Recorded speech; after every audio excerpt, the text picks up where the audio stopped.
Hey guys, this is Toby Mathis with the Anderson Podcast, and today I got an awesome. I guess I would call you a flipper wholesaler mix. What would we? How would we Yeah, term it? I like wholesaler flipper mix because I consider myself a wholesaler first, but I do cherry pick my fix and flip deals through my wholesale company, and so I'm a wholesaler fix and flipper, problem Yeah, solver extraordinaire. yes. So his name is Jamil Damji, and he's. I met Jamil through a super group that I get to go and I get to talk to once a year. Really neat group, and all you guys are like, are we allowed to talk about your super group, or is it like? Yeah.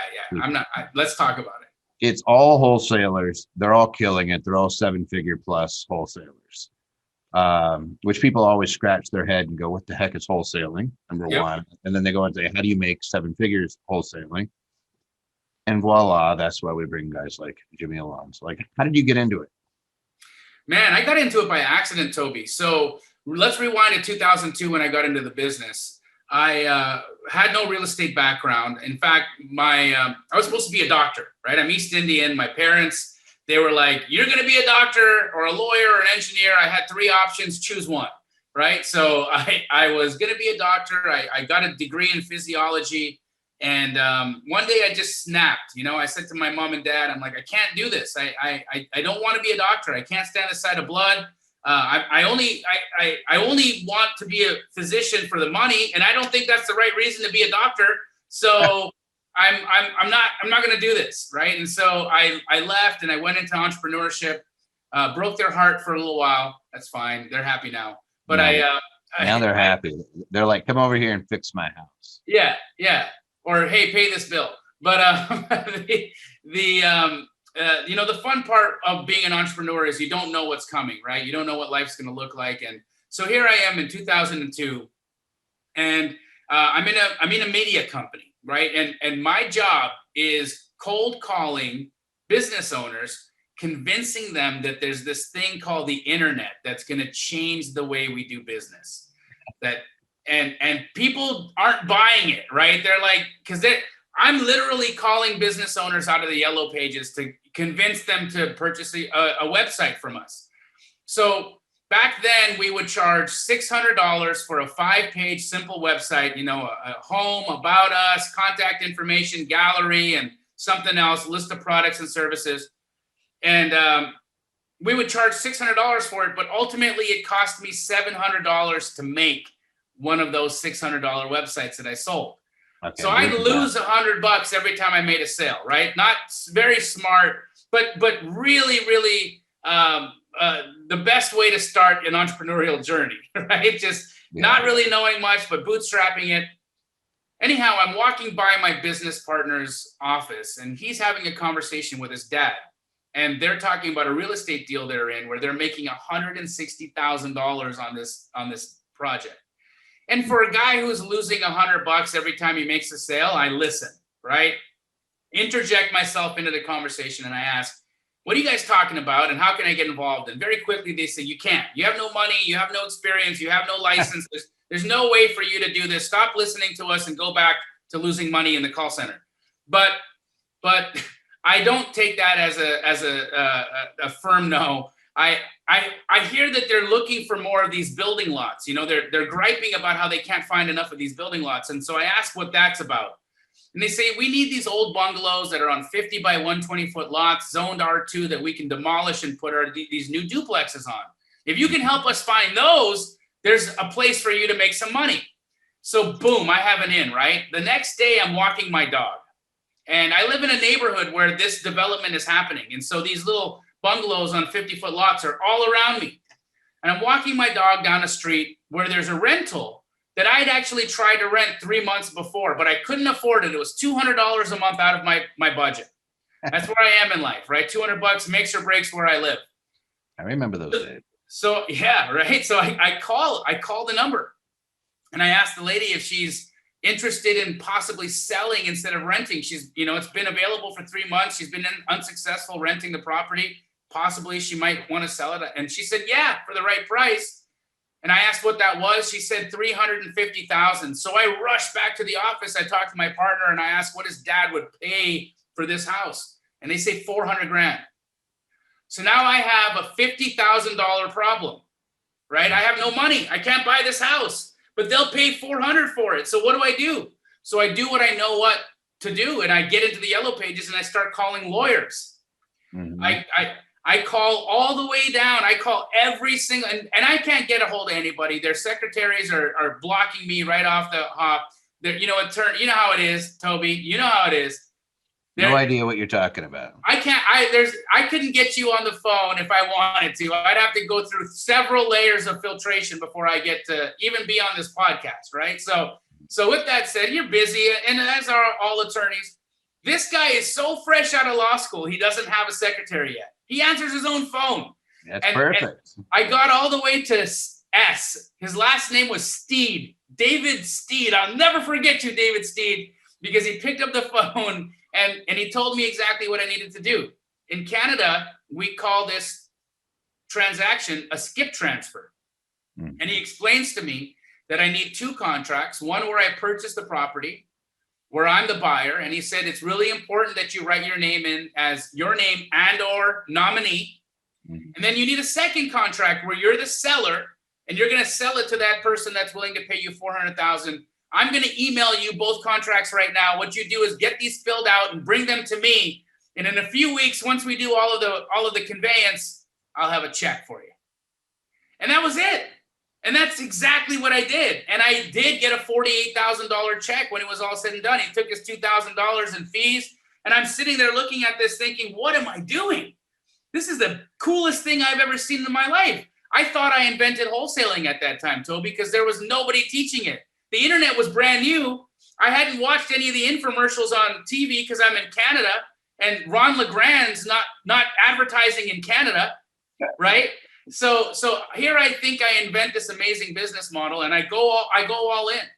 I quit the media company, and I spend the rest of my days scouring the classifieds looking for rentals, and I continue doing this over and over and over again, and I amass a small fortune.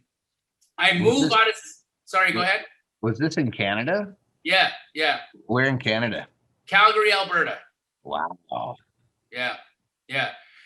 So I identify this thing, right? I say where these developers are working, they need the raw material. They need the product. They need the broken house, or they need the broken apartment building. So I'm watching all these condo conversions happen, and I think, well, if it worked for a single family house, it's going to work for an apartment building too. So I start driving up and down the streets looking for handwritten for rent signs on apartment buildings. And I start contracting and flipping these apartment buildings, making $100,000 a pop. I'm so over my head in this situation. I'm making a tremendous amount of money, young guy. So I'm not saving it right. I'm not, I'm doing all the wrong things. Canada hits you pretty hard on those too. 50% tax. Yeah, Canada gets you. Tax. The other 50% went to cars and girlfriends. So I mean, it was all gone, right? Life was, and again, I'm 23 years old. I deserve it. I deserve to lose it all. It's what it is. But the financial crisis happens, and actually, how I end up really losing my shirt at that time, Toby, was I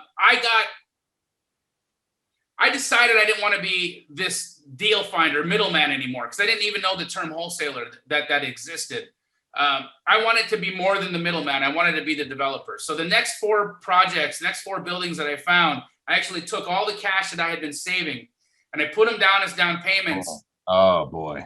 And I had my mom and dad come and co-sign construction loans for me. And 2008 takes place, and the bank was pre-qualifying. Basically, they give me a construction loan by pre-qualifying pre-sales. But when the lending criteria all changed, they called us up and said, hey, all those pre-sales that we use to pre-qualify you for this construction loan that you're in already? We need to reevaluate all those because our lending criteria has changed. And since these aren't actually funded mortgages, we have every right to do that. Now, we know that your construction loan is based off these pre-sales, but let's not get ahead of ourselves. Let's see what the pre-qualification looks like now. All of those sales got denied. All of those pre-quals that they gave us, all the approvals, were no longer approved. So they called in sorry? What did they do then? They just foreclosed on you? They foreclosed on all of them. They foreclosed on all of them, and then they came and took our primary residences. They took everything, Toby. The aftermath of that was me, my mother, father, sister, her husband, our 150-pound dog, my niece, and our cat all moved into a 2-bedroom, 1-bath apartment. Oh, you're kidding. In Calgary? Yeah. Wow, that must have been what year was that? That's 2008. Wow. Right. So that's the sad side. And then you just smoked it from there on out. What did you do? So for a few years, I hated real estate. I was really burnt out, and I didn't know how I caused that. I didn't feel like it was my fault. When I was obviously victim mentality. It's always your fault. I learned that as an adult now. It doesn't matter what it is. It's always your fault. You got to plan, you got to prepare, you got to strategize, and you got to take care of yourself and your family. And if you don't put yourself in a situation where you can get hurt, it's your fault. Doesn't matter what happens. It's your fault. But at the time, I'm playing in victim mentality, and I decide I just need a break. So I move. I leave Los Angeles. I leave Calgary, and I move to Los Angeles to become a stand-up comedian. You're kidding. I'm not. Go down there. Are you pretty funny? I mean, I can tell some jokes. I'm not, but I'm not on here talking about comedy, am I? I'm here talking about real estate. So I know, but I'm trying to think of like when I'm looking over at you, like I'm talking during the day, I'm like, you were stoic. I did not in a million years say it's a comic. I'll send you some stuff, Toby. You'll be surprised. I love it. I love it. I'm just teasing on you. I spend a few years in comedy there. I have a good time, and but my focus is always on real estate. I'm in LA. It's expensive to live there, and I'm looking at Phoenix, and I can see that I can buy, and this is 2010-ish. I can buy a condo in Phoenix for $25,000 that was once worth $350,000. Yep. And it rents for $800 a month. Right? Yep. So when I saw that, I thought, there's no Ponzi scheme on the planet that'll give me that return. You just had to have cash. Just had to have access to cash. So luckily I have this amazing sister who was helping fund my shenanigans in Los Angeles and kind of let me take a break. And she was actually in Canada working on some sober living projects, and she was sending me money, and we were using some funds to buy some deals in Phoenix. Now, in this time in 2010, 2011, short sales were the king, right? That's how we were acquiring property. And so the way short sales would work is you'd write 30 offers and 3 would get accepted. So you're always writing offers. You're always putting out feelers, putting out opportunities, just seeing what sticks, right? That's just the way it is. So we get to this point where there's 2 houses that a bank approves for a short sale, no deed restriction either. Mm-hmm. But I can't fund because I'm out of money. And so I do what I know. I write an ad. I go into Craigslist and I write an ad for these 2 houses. And I say, I have these 2 under contract. I'm willing to sell the contract. There's short sales. There's no deed restriction. And there's no, I'm allowed to convey this at close of escrow. So there's nothing stopping me from selling this immediately on double escrow. I added $10,000 onto each one.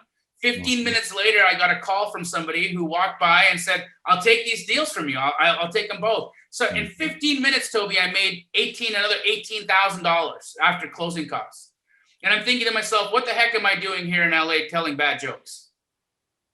Having fun, licking my wounds. But I knew, I was engaged to get married at that time too. So, I'm looking at this, I'm thinking I'm about to start a family. I gotta do what I know. And I pack up my bags on December 12th, 2012. That's my birthday, 12/12/12. And I drive from LA to Phoenix, and I never look back. I get to Phoenix, and we start KeyGlee, this nationally franchised wholesale operation, which is now operating in almost 180 markets. And it's been wild, dude. Tell me about that. So actually, let me stop you real quick, because wholesaling, if somebody's not familiar, how would you describe wholesaling to a newbie or somebody who's never heard the term before? Wholesalers sell potential. We sell potential. All right. So what do I mean by that? Because a lot of people will look at wholesaling and they'll say, well, you're buying something too cheap, or you're stealing equity, or you're ripping people off. No, you're not. I only buy houses that need a tremendous amount of work. I buy hoarder houses, probate situations, a lot of deferred maintenance, code violations, bankruptcies, just houses that have been just completely destroyed, not upkept. They need everything. Those are the houses I'm looking at. And those are the ones I buy. And I actually will pay 100% of the as-is value for that house. See, there's two types of value when you're looking at a property. There's the as-is value, and then there's the after repair value, or sometimes I like to call that after risk value. You see, you have to take some financial risk. You have to repair this property before new equity is realized. And what we do as wholesalers is we look for that potential.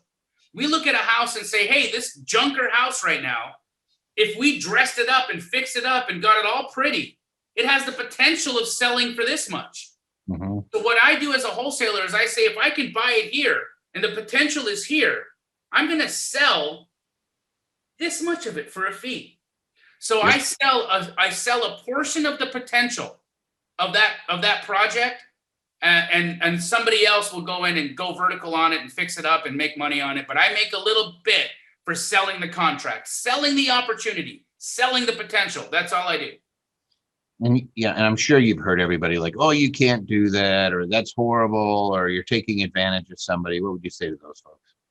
I don't buy that, because the homeowners that I'm talking to, they don't have other solutions. There's no financed buyer that could buy that house. No bank would lend on this property. So only a cash transaction could take place. Now, yes, this house could be worth 175 or 200,000 fixed up, but they don't have the money to get it there. They don't have the capacity to take that risk. And what happens if I spend $50,000 fixing this house up and the market turns on me? There could be so many things that could go wrong. I'm taking a risk. So I don't think I'm taking advantage of anybody. In fact, what I'm bringing to the table is a solution. I'm bringing liquidity to a situation where a seller wouldn't have an opportunity to sell that property to anybody else but a cash transaction. Yeah, or they get beat up in the marketplace if they try to list it. Plus, they'd be paying a big old commission to somebody. Yeah, you're just going in there and you're cutting through all the layers and saying, here's a cash price, and then you're selling the opportunity, like you said. You're selling that contract to somebody else, either double closing, or do you do more double closes, or do you do a lot of single closes now? I do mainly assignments. Our typical deal profit is around $10,000. I have no shame for that. So I don't care that a seller sees I made $10,000 to put the pieces together, and I don't care if a buyer sees that I made $10,000 to put the pieces together. Everybody values my situation in the deal. So you have that. So now people understand you're going in, you're putting things under contract, you're selling the rights underneath the contract, which just seems smart to me. Realtors don't do that, and that's not a slight on realtors. It's just sometimes they say, oh, you're supposed to be a realtor. No, a realtor can't go in there and put an offer on your house. Some of them say, hey, I'll buy your house if I can't sell it. But here's where you're actually just buying it. You're doing it in reverse order. I'm going to buy it and then I'm going to sell it. I'll make that little bit. Right. Anything like that. Now you said you're in 180 markets with your franchise. Tell me a little bit about that. So we're currently operating in 60, but we have a commitment from a private equity company to roll out into 180 markets by the end of 2021. So they came in and purchased a large number of franchise units from us, and they're rolling out 10 units at a time. So we're operating at 60 right now. We'll be in 180 by the end of the year. And we franchised the wholesale company, which has never really happened. I mean, Homevestors is one franchise. I don't necessarily call them a wholesale company, but possibly because of the We Buy Ugly Houses. So they're an example of it. But truly what we are is a marketplace. We're an exchange. See, what I saw in the market was that a lot of wholesalers were going out and wildcatting these properties, right? They were learning from educators how to identify a situation where a cash offer was appropriate. But what they weren't learning was how to dispose of that contract once they got it. Yep. right? And when you do that, I think that's wrong. I think that when you cancel it, when you make a promise to a seller to buy their property and you've now allowing them to go make plans in their life and book a moving truck and just get on with things, and then you don't actually follow through with the promise you made, I think that's terrible. I think that's just a totally terrible way to do business. And it happens a lot in wholesaling because wholesale attracts a hustler. It attracts, it's the entry level to real estate because you don't require cash or credit to do it, right? And because it attracts that demographic of person, a lot of people come to it like, bees to honey. It's just a lot of people flock to it. And so we have this situation where there's all these wildcatters, bird dogs, whatever you want to call them, out there talking to sellers, getting deals locked up, but then they don't know what to do with that. And so my company, KeyGlee, what we specialize in is bringing to the market or bringing the buyers and those wholesalers together in one organized place. And so our core competency is building cash buyer lists. And that's what we've done all across the country. And that's what we continue to do. And when you sell to a cash buyer, are you looking, you're probably selling to flippers, I'm assuming, or is it going to be flippers, buy and hold renters? That's mainly the two demographics of buyers that we have. How does somebody get on that list? Reach out to me. Reach out to me on Instagram at JDAMJI. That's at JDamji on Instagram. Tell me what market you're in and introduce yourself, and we'll add you to our buyers list. We sell on average, just in my corporate Phoenix store, we do anywhere between 80 to 100 houses a month there. But every one of my franchises is doing 15, 20, 30 deals a month. And so we've got access to deals that you would never see. You have no idea that these opportunities are available. And look at the market right now. You can't buy houses on the retail market right now, yet I still have inventory every day available every day. So anyone out there that can't find stuff, you're looking in the wrong place. Come to me. Yeah, no, it's pretty wild right now. I tell people, if you're looking at it, this is no different. That your story you were telling me about what 2008 was like, or before 2008, where you're putting in 30, 40 offers to get 2 or 3. That's what we lived here in Vegas after 2008. It was just brutal. And then the private equity companies come in. I think it was BlackRock or Blackstone comes in and just starts buying up everything at 20% over. And we're experiencing that now, again, where people are paying right now in 2021. The length of time on the market is about 8 days. We've had a complete decline in inventory, and people are paying cash and 20 to 25% over asking.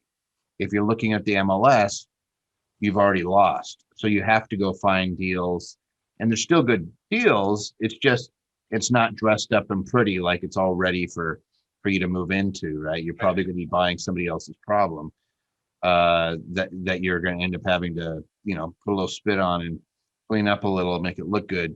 Then you can go ahead, and then those folks can go ahead and sell it. And it's just a monster market right now.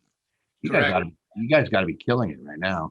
We are. I'm extremely happy with the success that we've had, and we're able to just bring so many solutions to everybody. We're bringing solutions to homeowners. We're bringing solutions to wholesalers. We're bringing solutions to cash investors, buy and hold investors, rehabbers. I mean, there's so many people are eating off of these deals. It's fantastic. How does somebody, like a new person, if somebody's walking in saying, Jamil, you know what, I don't have any money. So it's you in 2002, and you walk in, what do you say to that person? How do they get involved? You can absolutely get involved with no cash, no credit. All you need is consistency and hustle, right? Look, I got all of my first deals, and I continue to get deals today calling tired landlords, right? Going through the probate lists, communicating with probates, making relationships with probate attorneys, having them send me those leads, realtor leads. Oh my gosh, guys, let me tell you something about agents. Okay, agents are amazing.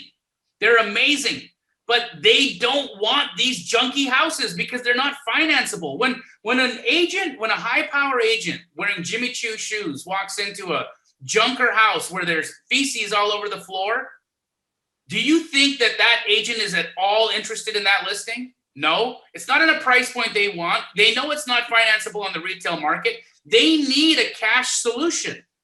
So why aren't you not networking with these agents to be the cash solution for those deals? Right? A good majority of my deals come from realtors. Another good portion of my deals come from wholesalers. Do you list with those same realtors? If a realtor brought you a bunch of junkers and said, could clean it up, are you going to give the listing to that realtor, or are you just going to sell it off? If I do go vertical on that deal, I would consider using that listing agent. But what I've given a lot of listing agents as a better perk is, why wait for the carrot when I'm going to give you the pie now? So I'll actually split my assignment fee with that agent, and they get that on top of their commission. So I incentivize these realtors to always think of me. Always think of me. That's smart. And then you said wholesaling. And again, that's just going and putting it under contract and selling it off to somebody else who needs it. Now, are you ever worried about us going back to a situation like in 2008 where we have a financial bubble burst and all of a sudden it's anarchy and the values are dropping? And I can't see that happening with the numbers that I've seen, but let's just say that you ever worried about that happening?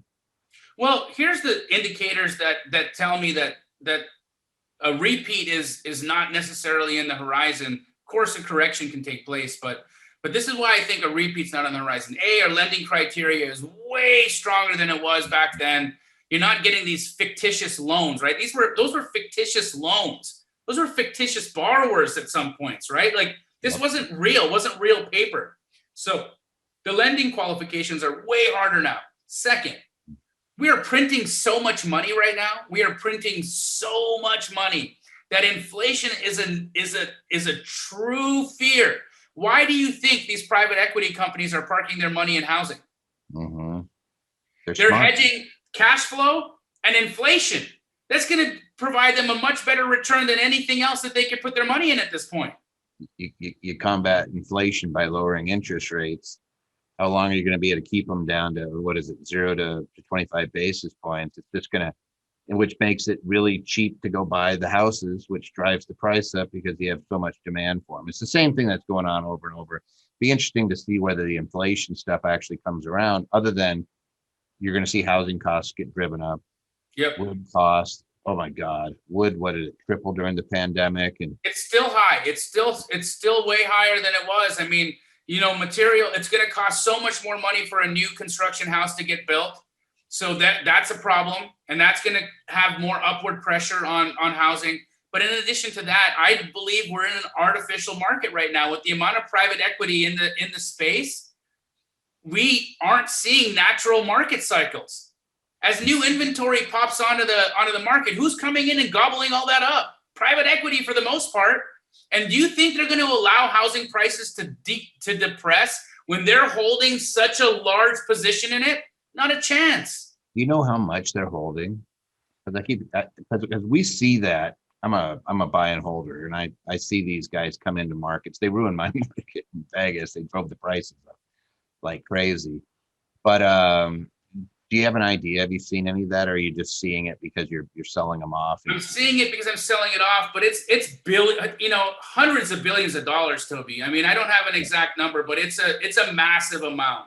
It's a massive amount of inventory, and they're not going to allow that to depress. So it's not until I start seeing private equity leave the market that I start worrying about a collapse. Yeah, and even with a collapse, wholesaling still fun, because you're still looking for the deals. I just know, because we were buying throughout the last one, and you just couldn't find enough deals. And I was like you, we're going to the short sellers. You're trying to buy stuff, and all these agents had pocket listings, and they were going around. Let's see if we can't do a short sale. They'd find out, and then they would list it, and immediately would go into a contract. And it's so tough to get stuff. So. So do you teach people how to go out and locate the houses too? Is that something that you do? Absolutely. Absolutely. I give a ton of information away on my YouTube channel. So if you want to learn how to do this and you don't have money to, get a mentor or pay for coaching, go check out my YouTube channel. Everything you need to know is there. It's Jamil Damji on YouTube. If you watch me, you love me, and you want to learn, and you actually need coaching, you need mentorship, I'm also a mentor. You can check out my mentorship program. It's AstroFlipping. I make really funny ads. That's where I've tied in my comedy career into what I do now. But I love what I do, Toby. I love what I do. I love helping people. I've seen the impact that I've been able to make in people's lives over the last 5 years has just changed me. It's changed me as a man. Truly. Pretty well. I went to your YouTube channel, and all I know is that I saw you running around with that shirt, lifting weights while you were on the phone talking to people and doing deals, and it was tripping me out. Not lying. It's always funny because my friends always say he's gonna find a reason to take his shirt off. Hey. And then guys, and for those of you that are listening to this right now, I'm not really well built, so I'm not a guy that should be taking his shirt off all the time. But hey, I have fun with it. You can lie. Or I got a six pack. They're like, yeah, Yeah. check out my guns. I need a license for both. Yeah, no, it's so much fun. I really appreciate you coming on and sharing with everybody. It's just neat to talk to people that are doers instead of just talkers, and it's really cool. So we will put all your information. We'll post it. So go to Jamil Damji on YouTube. You can pop to that. We'll put that link in there. Anywhere else you'd want them to go? Yeah, check me out on IG. If you have any questions, you need some support, help, whatever it is, at JDAMJI, at JDamji. I'd love to work with you. You want to buy some deals? You're looking for a good deal, smoking deal, in anywhere in the United States? Hit me up. We got them. Put you on our buyers list. We'll set you up. Perfect. Thanks again for coming on. Of course, Toby. You're an inspiration to me too, and I need to learn how to not pay as much taxes. So I'm planning on coming out to visit you very soon. Cool. My man. Deal. Thanks, brother. Of course.